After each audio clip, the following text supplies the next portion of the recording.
से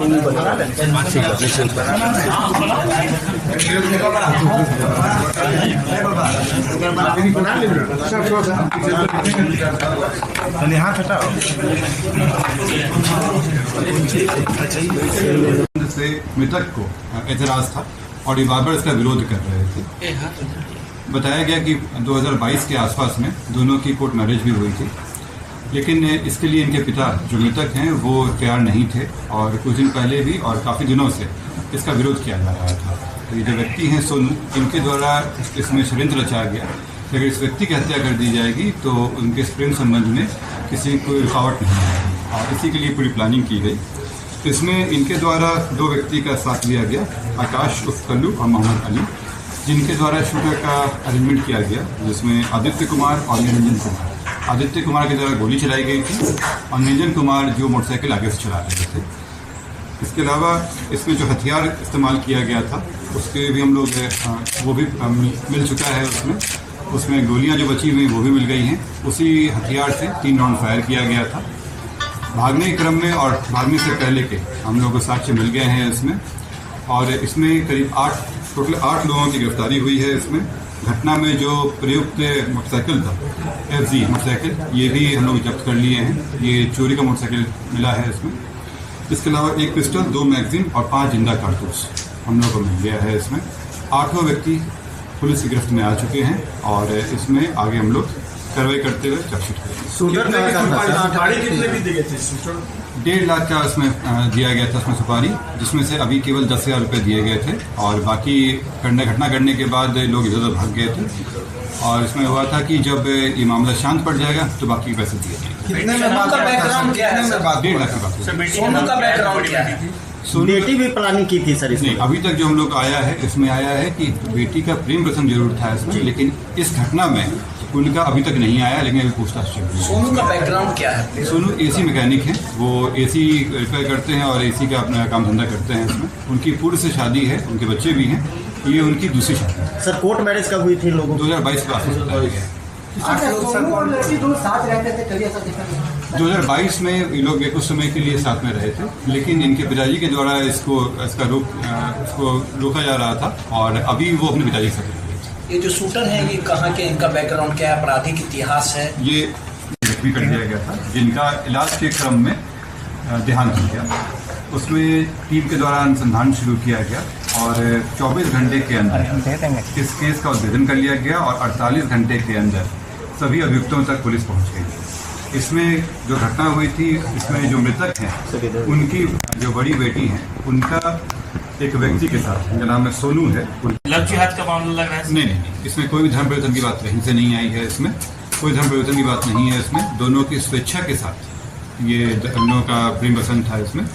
लेकिन छुपाया था उन्होंने कि शादी नहीं, ये कभी छुपाया नहीं गया इनके द्वारा, जो कि ये दूसरे धर्म से हैं या शादी की बात छिपाई गई। ये इन्वेस्टिगेशन का पार्ट है। लेकिन अभी के समय में जो मृतक है उनकी बेटी को पता था कि इनका धर्म क्या है और शादी को पहला। पढ़ाई लिखाई साथ करते थे क्या? नहीं, ये लोग उसी क्षेत्र में रहते थे और लड़की पढ़ाई करती थी। दूसरा मामला इस क्षेत्र के आलमगंज के रहने वाले व्यक्ति है ये, और इनका भी आपराधिक इतिहास हम लोग को नहीं मिला है। हम लोग संभाल रहे हैं। बेटी का नाम क्या सर? ये उचित नहीं होगा अभी बताना है। सर बेटी का क्या कहना है इस मामले को लेकर? देखिए, अभी शोकाकुल परिवार है और लोगों से बयान लिया गया है इसमें। जो बेटी अपने बात बताई थी उसके हिसाब से इन्वेस्टिगेशन चल रहा था। ये जो व्यक्ति जो सोनू है, जो षड्यंत्र करता है, ये घटना के थोड़े बाद भी वहाँ पहुँचे थे और हमदर्दी जताने की कोशिश भी की थे। लेकिन अभी हम लोगों को इसके पुख्ता सबूत नहीं मिले हैं कि बेटी के द्वारा भी षड्यंत्र में साझेदारी की गई। सर बेटी कुछ करती थी, किसी प्रोफेशन में थी? बेटी पढ़ाई कर रही थी वो, और वो B.Ed की पढ़ाई चल रही थी उनकी, करने वाली थी हाजीपुर वगैरह में कहीं पे बात बताया गया है। और इसमें इनके द्वारा सोनू जो है, इनके द्वारा पैसा भी देने की बात हुई थी। कब ये प्लानिंग रची गई थी? रेकी कितना दिन से किया जा रहा था ये तमाम चीज़? ये कुछ दिन पहले मतलब घटना हुई थी, सोनू जब बात कर रहे तो उनके पिता के द्वारा इसको प्रपोज किया गया और बताया गया कि घर में माफी दी गई। इस बात से काफी चीजें थे और 3 दिन पहले के आसपास में ये षड्यंत्र हुआ।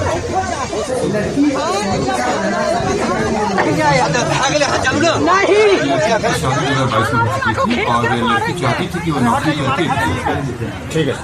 उसका नाम कुछ ये अपनी पत्नी से तलाक ले चुका है। ICICI बैंक के जो मैनेजर है वो परसों की रात एक पार्टी में गए हुए थे। पार्टी के बाद वो अपने परिवार को घर भेज देते हैं और वो फिर अपने अकेले अपनी स्कूटी से निकलते हैं। जो जा रहे हो तो उसमें देखने से प्रतीत होता है कि वो काफ़ी लड़खड़ा है, संभव है कि वो नशे में थे। ना तो उनके पीछे कोई फॉलो कर रहा था और ना ही उनके साथ कोई रहता। वो अपनी इच्छा अनुसार उधर जा रहे थे और मुझे ऐसा प्रतीत होता देखने से कि वो रास्ता भटक गए थे या कन्फ्यूजन में थे। और जब फुटेज वगैरह निकाला गया है तो उसमें भी कहीं पे कोई ऐसा नहीं लगा कोई जबरदस्ती किया गया।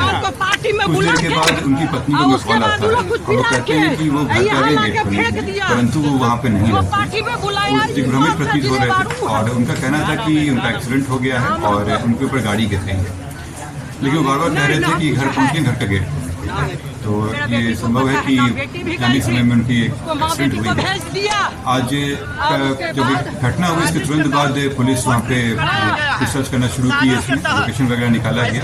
उस क्षेत्र में खोजबीन चल रही थी, कल शाम तक में चली, कल शाम में बारिश हो गई, फिर आज सुबह में कोशिश की गई और जब उस कुएं तक पहुँचा गया तो उसमें वहाँ पे उनके मृत शरीर और जो स्कूटी साथ में मोबाइल भी वहाँ पे था। बहुत ही मेहनत करके पुलिस के द्वारा वहाँ से निकाला गया और निकालने के बाद उनके जो जेवरात थे और जो पर्स था वो भी उनके साथ मिला। तो ये प्रथम दृष्टया देखने से एक्सीडेंट का लग रहा है और जाते समय में वो शायद रास्ता भटक गए या कहीं और जाना चाह रहे थे और कुआं था उसमें जाके गिर गए। अभी तक जो दूसरा एंगल आ रहा था कि कहीं लूटपाट का मामला हो, तो ऐसा भी मामला नहीं आया क्योंकि सारे जो जेवरात थे और जो पर्स था वो भी उनके पास है। अभी बॉडी को पोस्टमार्टम के लिए भेज दिया गया है। पोस्टमार्टम से क्लियर हो पाएगा कि पुलिस मामला क्या है। पत्नी के साथ विवाद चल रहा था, पहले भी पत्नी ने केस किया था।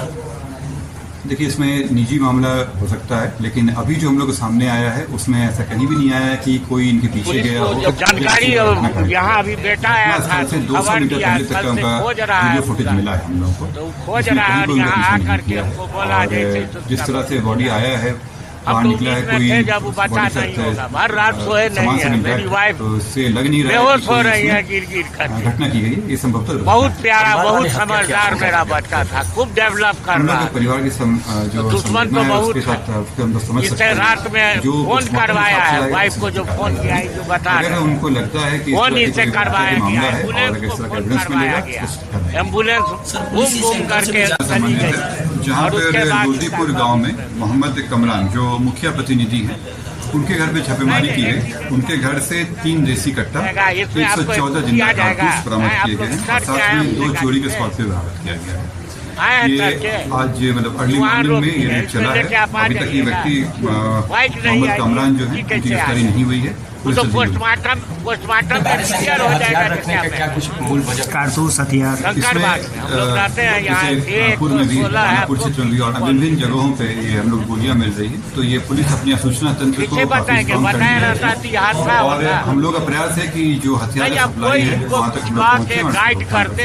इसलिए आप देख रहे होंगे कि पिछले 10-12 दिनों में काफी संख्या में विभिन्न जगहों से, चाहे वो दानापुर हो, चाहे अम्हारा हो, चाहे खुसरूपुर हो, विभिन्न जगहों से हथियार की बरामदगी हो रही है और इससे अपराध में रोकथाम आएगी। क्या लगता है किसी बड़ी घटना को अंजाम देने वाले?